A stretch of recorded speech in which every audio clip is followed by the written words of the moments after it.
not being paid for this, by the way. We're not. Maybe we should be. I definitely think it's all part of the allergy epidemic. Yeah. I think all of those allergic diseases are really good. What's your favourite nasal spray? Well, and they're on their way. But if you do want something, the good 180 milligrams of fexofenadine. I think all of those allergic diseases have increased massively and more over this last century. We are bringing together GPs, specialists, and healthcare experts to give you trusted insights, faster answers, and better care.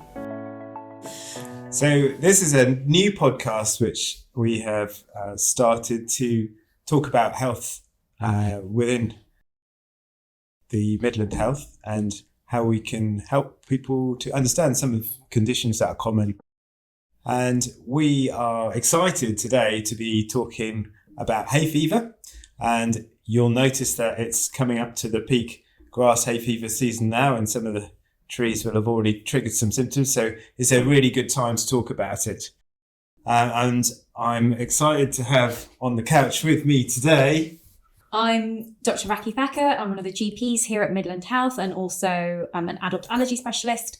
And hopefully it can be a little bit fun along the way. So we're here to talk about hay fever today. Big topic coming up to seasons at the moment. We're already seeing patients that are coming in saying they've got really swollen, itchy eyes, they're sneezing, they've got runny noses, or they've started finding that their asthma is getting a bit worse. So we're here to give you some advice on it. So you know what you could be doing to help yourself, what's out there that we can do to help you. So I see a lot of hay fever, and obviously I'm quite passionate about it. I think it's a disease that's really easy to manage for some people, and some people who really, really struggle have really difficult symptoms. I don't know what you see in clinic, but some people seem to come in who seem awful to me, but actually end up with getting along quite fine. And other people who come in who feel their symptoms are really awful for them, but actually I can't really find that much that I'm concerned about. So it's really a subjective disease, I think. I think that is, and I think it's all dependent on the individual, because the triggers. So what are your triggers? So is it tree pollen, which we kind of tend to find kind of earlier on in spring, or is it more grass pollen? So people might find that they suffer just for a few months and then they're over it. Whereas people that might be suffering with tree pollen and grass pollen allergy are suffering all the way from kind of February, March time, possibly all the way through to August, September. So that's a big chunk of their life where they're symptomatic. So I think it also depends on what's causing their symptoms, but it's also on how it affects them and how it affects what they want to be doing. So does it affect hobbies? So we've got kids or adults who want to be playing cricket and football in the summer. The weather's, sunny for about a minute. And if it's sunny, you want to be outside. I don't want to be stuck inside because my eyes are itchy. So people want to make the most of when the sun is out in the UK, and they don't want it limiting what they want to be doing. So does it affect a sport that you play? I see a lot of people that work outdoors, gardeners, construction workers, that by the time it then comes to hay fever season, they can't turn up to their job. It's, they're struggling with their income because of it. So it's got massive implications on how it affects you and what you want to be doing every day. Yeah, that's right. I was reading something about 4.5 days a year on average for people with hay fever that they miss work. There you go. That's massive. If you're someone that actually is a little bit older and you're indoors all the time, it might not be something that affects you as much. So yeah, it's really variable for each person on what you're wanting out of your treatment for it. I think the other thing is that we talk about hay fever as being one of those things such as due to pollens and things, but other things can cause the same symptoms as hay fever, and probably should be classed as the same thing, even though there's no hay or pollen involved. So there's some people that come to see me who are really sensitive to cats, and they've got a cat at home, and they really struggle whenever they go to any other house where there's cats. Definitely. They seem to be all right with theirs, but other cats really struggle, or dogs, or horses. I've certainly had some keen horse riders who struggled. Yep. And then those people who all winter are really struggling with their symptoms because of house dust mite. Yep. And that can really trigger their asthma as well, as you were talking about, can't it? Yeah, definitely. So, I think hay fever really affects children quite different ways, I think, to adults. So I see a lot of kids who struggle. We've already talked about them not being able to do their sport or go outdoors. but also it affects how well they concentrate. And there's certainly some evidence that they don't do so well in their exams, because the exams are always the peak. They're always that time of year. It's season. GCSEs and A-levels are always during grass pollen season. That's right, yeah. And there's some evidence they drop a grade between their mocks in the winter when there's no pollen around to the summer. And I think they also struggle with concentration, and this, even if they're being treated, I think sometimes the treatments can affect their concentration as well.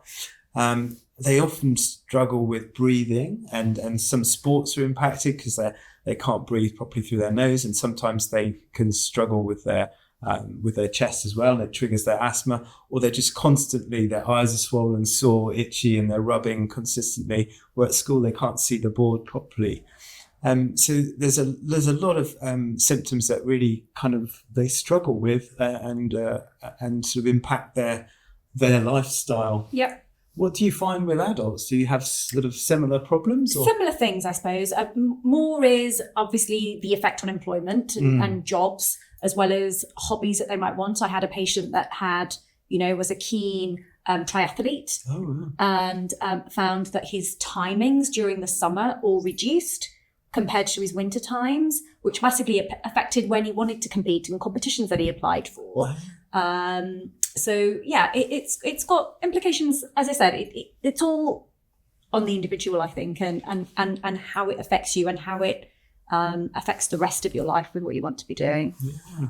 I remember having a sort of semi-professional golfer who came to see me as well as a teenager, who had the same problem with this. She found that she couldn't really compete effectively when the pollen levels were high. So I mean, I remember one of my worst patients was a boy who was 12, and he came to see me.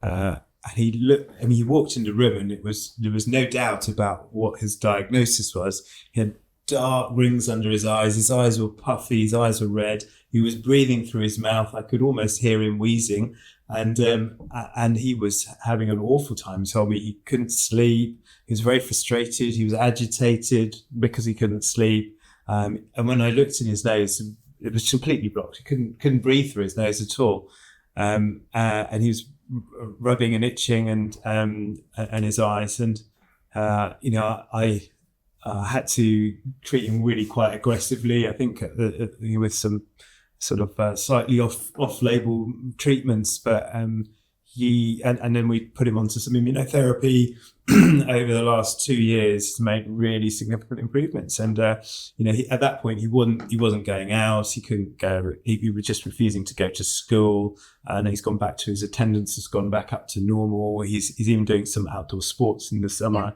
It's just a transformational treatment for him.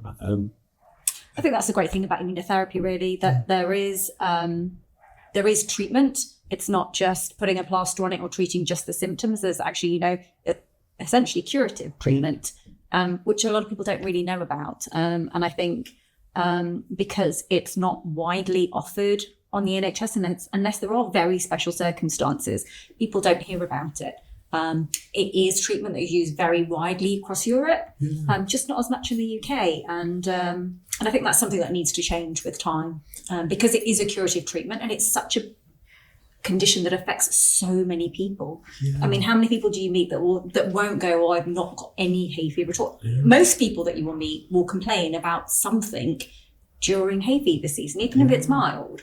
So I think that's where treatment for it has got really interesting from our perspective. There's actually something that we can do with these patients that we're seeing now. And also just, I think there's a lot of misconceptions about the people who do know about it. I think there's a safety issue with this, and I think that's something that also needs to be addressed. That actually the risk is quite low for reactions with it, and that's what people worry about for immunotherapy.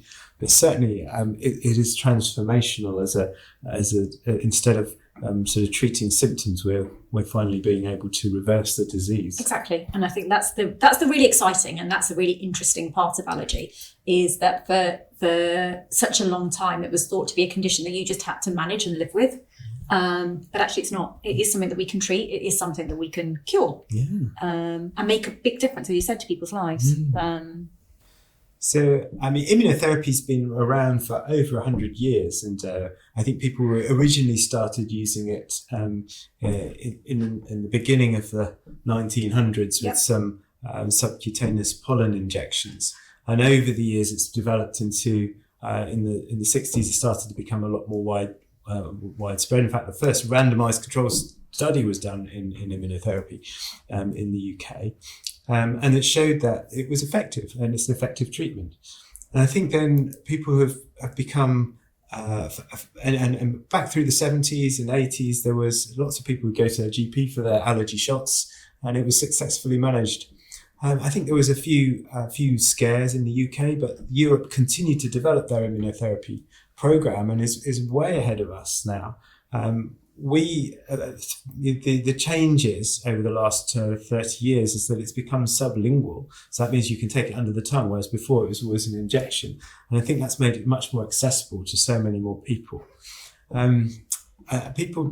It is expensive treatment in the NHS, so people don't like to give it in the NHS.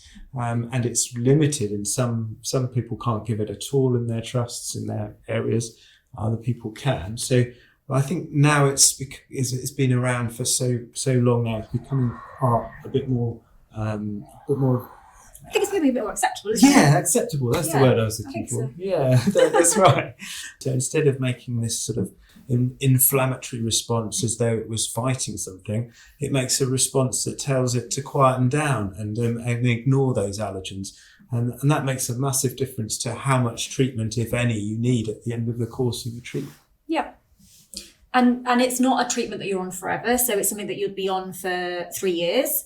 Either you're taking it, as Tom said, under your tongue or by injection. And it's a 3-year program. And then by the end of that 3 years, that should essentially give you lifelong curative treatment for your allergy. If not completely curative, then at least a reduction in your symptoms. So it might then manage, you're then not needing to take an antihistamine every day or spraying nasal sprays in your nose, which people really don't like doing. And I think that's the biggest issue with hay fever treatment, is that the treatments that are out there work really well. The eye drops work really well. Yeah. The nasal spray works really well. The antihistamines are really good, and they're a good newer generation antihistamines that don't make you feel drowsy like they used to. You can take them and go out and do what you need to be doing, but people don't like using it. People, if you're normally quite fit and healthy, you don't really want to wake up in the morning going, I've got a pill to take and I've got a nose spray to take and an eye drop.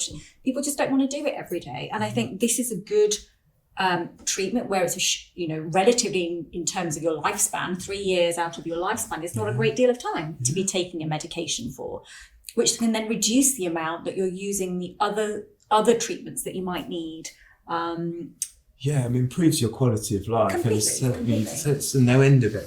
And let's talk about those treatments for a bit. I mean, what are your bugbears that you have about? One of mine, I'll tell you, one of mine is the over-the-counter nasal sprays. Oh my goodness! They all come in and say, they've all said, I've taken a Sudafed nasal spray or an Yes. Otravine nasal spray, and that's gonna make it worse. Yeah. It's going to make it worse. And even the nasal steroids that people also will take, the ones that you get over the counter, the availability in the nose is really low, and actually they're probably not going to help that much for people with significant... It's only when you go into it, because, well, actually tell me, which nasal spray did you use? They'll go, I've used it all. Yeah. I don't want anything else. I've used everything. Yes. And I'm saying, what did you use? Well, I used this. Well, I'm not surprised it's not working, because it's not going to do anything for you. The other thing is the antihistamines. I have so many people coming into clinic saying that they've taken so many antihistamines, and they take the sedating antihistamines. I don't know how they're managing to function. I don't know how they get out of bed. I don't know. So I think that impact of the antihistamine on their ability to function is probably just almost as bad as some of the hay fever symptoms they're experiencing. Although the newer generation antihistamines, things like fexofenadine at 180 milligrams, is available over the counter. So that it's not like it's not available, but it's sometimes the choices that people will make with things that they can pick off the shelf, maybe, or they haven't got time to wait to speak to the pharmacist, and they just pick things off the counter and they're on their way. But if you do want something, the good 180 milligrams of fexofenadine or 10 milligrams of loratadine are good non-sedating antihistamines that you can take, and they're just once a day that you have to take them. If you're gonna pick a nasal spray, then fluticasone, Nasonex, mometasone nasal sprays are all really good nasal sprays.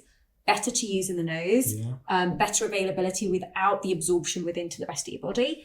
Beckinase is not a great one to be taking. Decongestant nasal sprays, saline nasal sprays will not be helping your hay fever symptoms. And the ones on prescription that you can get, the ones that have a little bit of mix of antihistamine, can be really good. What's your favourite nasal spray? Well, I have to say, I am quite keen on Realtris. It's a newer one, but yes, we're not being paid for this, by the way. We're not. Maybe we should be. But that is the dream, Tom. That is the dream.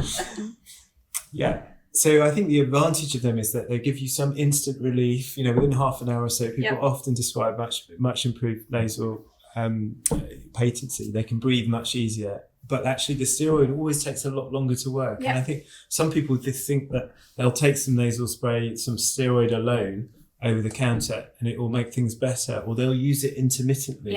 And really, you need to be using it every day. You've got to be using it every day, and that's half the issue with this, that people just don't want to.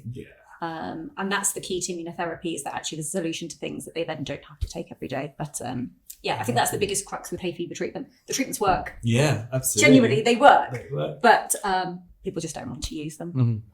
So there's always this group of people who think that hay fever always happens in the spring, but actually it's an all year round condition with people having house dust mite, hay fever type symptoms all through the winter, and then also having symptoms in the summer.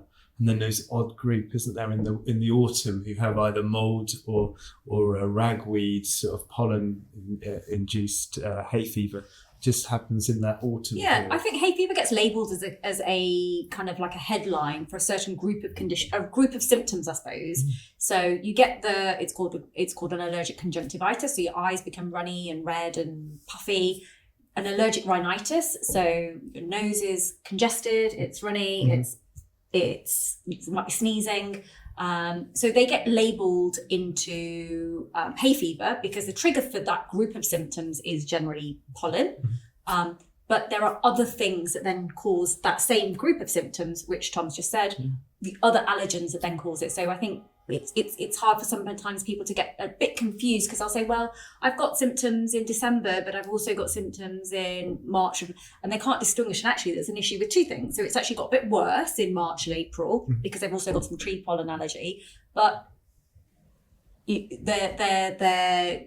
also got an issue with house dust mite. So they seem to have got multiple sensitizations, which then causes a prolonging of their symptoms. And I think sometimes they get a bit confused in the winter when you get an intermittent cold or something that complicates those symptoms. So it's definitely not a sort of it's not clear cut. Not clear cut at all. It's interesting. It was always called hay fever because it was described in the 1700s in the time when there was lots of hay around. And I remember the guy who described it, John Boscott, he said that it took him years to get the first 10 patients for that, for him to diagnose his first cases or describe it in the first time. How things have changed. I know. Everybody has this. Everyone has hay fever now. Do you think that's something that's happened over time, though? Do you think more people are suffering with it, or more people are just aware of it? Oh, I definitely think it's all part of the allergy epidemic. I think all of those allergic diseases have increased massively, and more over this last century. I think allergies doubled or so over the early 2000s. Eczema's gone up exponentially since the 60s. Rhinitis has increased. Even the difference between the old Eastern Bloc and the Western Bloc was differences, which then equalised after the change in the politics in their areas. It's a funny disease, allergy. It is, isn't it? And I think there's lots of evidence in the change in how we live our lives and what we do and what we expose ourselves to and the implication on allergy. The hygiene hypothesis. The urbanization hypothesis. So actually, there's lots of studies which show that people that lived in rural backgrounds around animals and in farms, not exposed to modern living hygiene standards, essentially, suffer less with allergies than with people that live in cities, with the cleanliness that we have. And it's all, possibly related to your gut microbiome and the bugs that you carry. And actually some of those bugs are quite protective when it comes to your immune system. Yeah, it's ironic, isn't it? Because I think that the word allergy, I think, is derived from the Greek meaning other work. And actually, it's almost like the immune system has not got any work to do fighting all those infections in those less hygienic environments, and so has found something other work. Yeah. So essentially, the part of your immune system that controls allergy is the part that actually for parasites. So the system in your immune system, historically, that used to be there, it's actually, from an evolutionary perspective, come about because it was designed to fight parasites. But actually, how many parasites? Well, I mean, we can talk about parasites. We can talk about parasites, but the microbiological parasites. We won't talk about political parasites either. But microbiological parasites, I suppose. Where, as you said, it's got nothing else to do and it's idle. So it's almost like it's twiddling its thumbs, looking for something to do. Yeah, we come across this that every 7 years either the allergy goes away or the allergy comes back. So they have allergy until they're 7, then it goes away for 7 years and comes back at 14. I don't know. But actually in hay fever there is a bimodal distribution, so it's quite common in the teenage period up until the early 20s, and it usually goes away again and can return in your 40s. So, but it's not something in my experience that kind of gets worse year on year on year until you get older, or gets better and better. What do you I think it's variable. I think in slightly older patients, their immune system isn't as responsive as it was when they were younger. So the older generation, which is why when you give vaccines, you've always got to look at the age group that you're giving vaccines to because of how responsive their immune systems are. So generally, as you get older, your immune system gets a little bit more sluggish, which is why you then sometimes become more prone to infections, or as I've talked about, vaccines that need to be different doses and you give them at different age groups for them to be more responsive. So possibly as you get much older, I don't see many elderly that will come in saying, I'm still worried about my hay fever and I want treatment for my hay fever. Some people will, but I think from childhood to otherwise adulthood, I don't think there's a set pattern. I think there used to be thought that things you gradually developed from one type of allergy into another type of allergy, and it used to be thought that we had something called the atopic march where you started off with your eczema. You start with your eczema and food allergies, and then you develop asthma, and then you develop hay fever, and there was a stepwise progression. But actually, as time has gone on, we're seeing that actually that isn't a set pattern, and things don't progress from one thing to another, and actually things are a bit more complicated than that, and things can occur in isolation or together, but not necessarily a stepwise progression from one to another necessarily. So staying indoors all day, not having symptoms, I think that's quite difficult. If it's pollen, then people are usually a little bit better off indoors if the windows are closed, but you don't usually seal everything from the outside. But if you've got house dust mite allergy, you're going to be worse when you're indoors all day, so that won't help you. No. So I think that's a little bit of a myth. I think so. I think air is circulating and it's in the pollen, and there's such micro droplets that you can't avoid it completely. Yeah. Some people find that they're a little bit better staying indoors because the exposure isn't as much. But you can't avoid it. If you have hay fever, you have hay fever. I don't think there's anything you can do to avoid it. So people are always saying that rain makes hay fever better, and actually there's a little bit of truth to it, because if you have a bit of rain, it tends to rain down the pollen.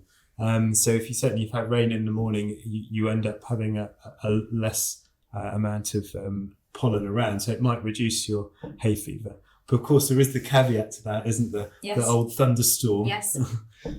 So in the thunderstorm theories that the pollen rises but can't get very high because of the clouds from the thunderstorm, and actually you end up with what's called a pollen storm, and there's a high concentration of pollen, and we see a lot of patients coming in with a thunderstorm asthma, it's called, where their pollen is such high levels that triggers their asthma quite dramatically. So rain doesn't always help, but it can do. So I think one of the difficulties about hay fever is that it's pollen, and pollen isn't, as you've said earlier about circulating air, it's not defined to a certain area. So I have a lot of patients who come in really taking drastic measures, and certainly I've had at least 3 patients who've cut down trees in their garden because they feel that the tree pollen is causing them symptoms. And I've had another patient who took up all the grass in their lawn and replaced it with plastic because they thought that the pollen from the grass was causing the hay fever. And I think that's a common misconception. Completely. I've had people that moved. So they've been living somewhere rural and they said, we've moved to the city now because we think that, my hay fever is so bad that we've moved. Whereas actually it gets worse. Inner city hay fever is worse than rural hay fever. So living on a farm was probably, even though it looks like you're surrounded by grass, it is actually slightly better in a rural environment than in a city. In terms of things that help people that are non-medicinal, so behavioural strategies, I think there's a few things I think is useful for kids. Yep. Because often the pollen levels are really high in the evening, and that's often the time they're all going out to play. So I think it's important that they shower before bed and also change their clothes that they've been out to play in, and because I think that pollen will just exacerbate a lot of the symptoms. Do you have any kind of non-medicinal behavioural strategies for some patients that can be helpful? I mean, I don't know. There's not much evidence as far as that it makes significant amounts of difference for any of these strategies. But, not drying your washing outside. Oh, yeah. That it's then lingering on your clothes that you're wearing. There's the one with girls with longer hair, washing your hair before you go to bed at night. So it's not lingering around you. But again, they're not evidence-based, but they are anecdotal, aren't they? They're things that, Granny would have told you not to do. I suppose one thing is that everyone should really know that immunotherapy is available and there is treatment there to cure it if that's something that, patients wanted to pursue. I wish people would really consider their symptoms and not just ignore them, because I think they could feel so much better if they actually took the treatment and regularly so high levels of compliance with antihistamines and nasal sprays and the eye drops to help control their symptoms would make me happier. I think there's one thing I could say to patients is that I suppose it's a couple of things really. One, the treatments that are there are really good. They are all evidence-based. They work really well. You just need to be bothered to use them. I suppose that's the biggest thing. And if you use them, you will feel better. And we do understand as doctors how much it affects your quality of life. And we are here to offer support. There is treatment that is out there that is curative, that can help improve your quality of life.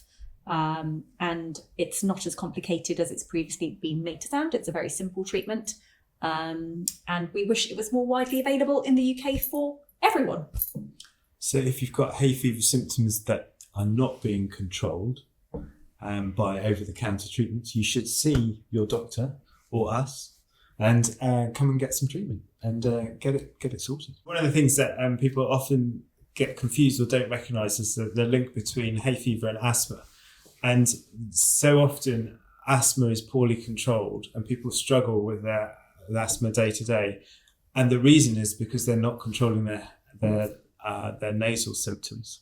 And actually, if you control the nasal symptoms, there's good evidence now that actually it can improve your lung function, and your treatment for your asthma can be reduced by just managing the upper airway. And it's kind of what's called the one airway theory, that the idea that controlling the top helps the bottom.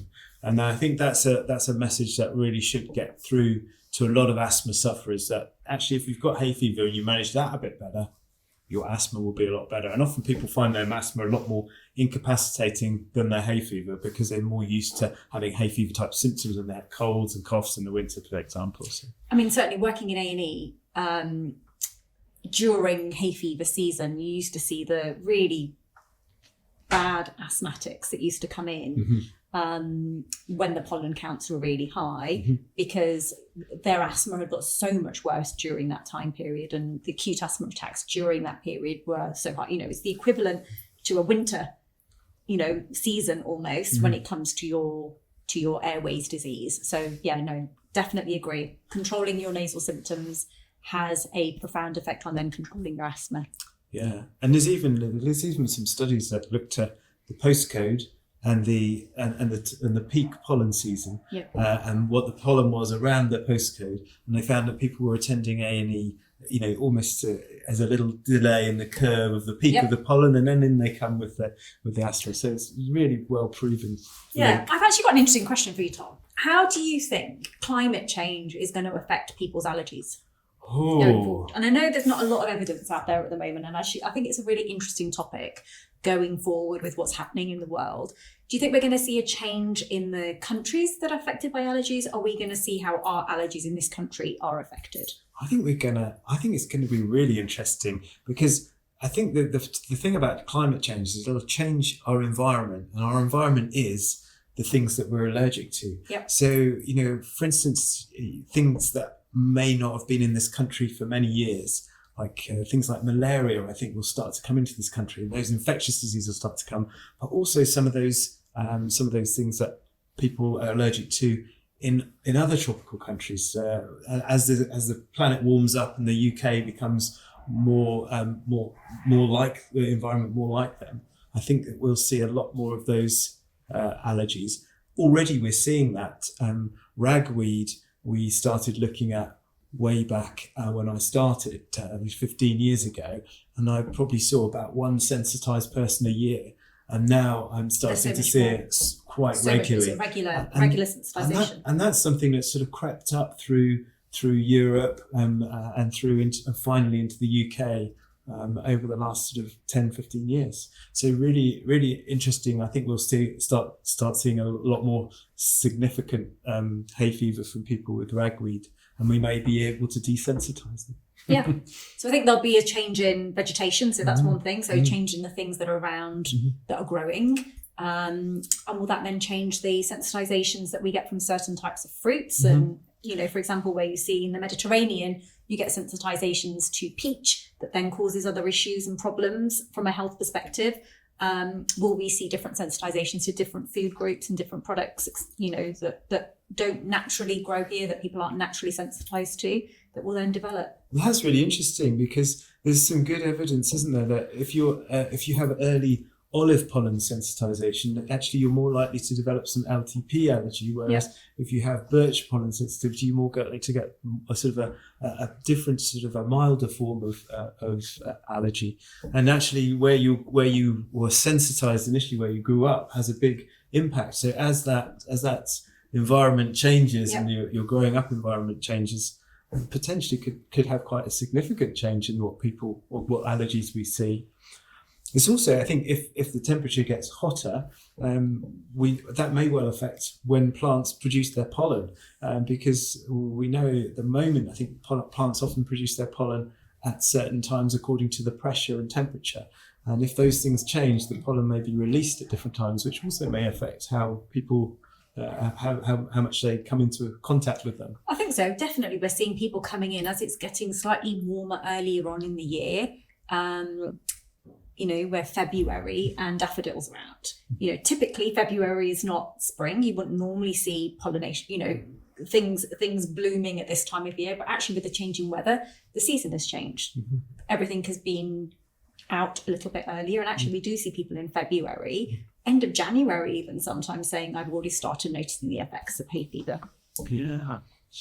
May also expose people to other foods and develop more food allergies. I had someone yesterday who possibly had some allergy to cumin or cinnamon, with spices that they use, which are not part of natural kind of Western diet. but are being used more and more. But actually, even from our perspective, testing for some of those food groups are really hard, really difficult. So laboratories won't necessarily have set, tests that they can do for them. So then it gets a bit trickier. It's a whole new set of problems. It's a whole new set of problems when it comes to us. But then things stay interesting, don't they, as well? Things stay interesting. Another, I suppose, topic that we've not really had a chance to talk about is when people have allergy with pollen. I see a lot of adults who will have a issue with silver birch allergy, but then will also come in and say, actually, when I eat a strawberry, I get a bit of a tingling feeling in my mouth, or when I eat an apple, I get a funny feeling in my mouth. And they think they have an allergy to strawberry or apple, whereas actually, as Tom knows, the issue isn't with the strawberry or apple, it's to do with the actual issue with tree pollen, the allergies to tree pollen.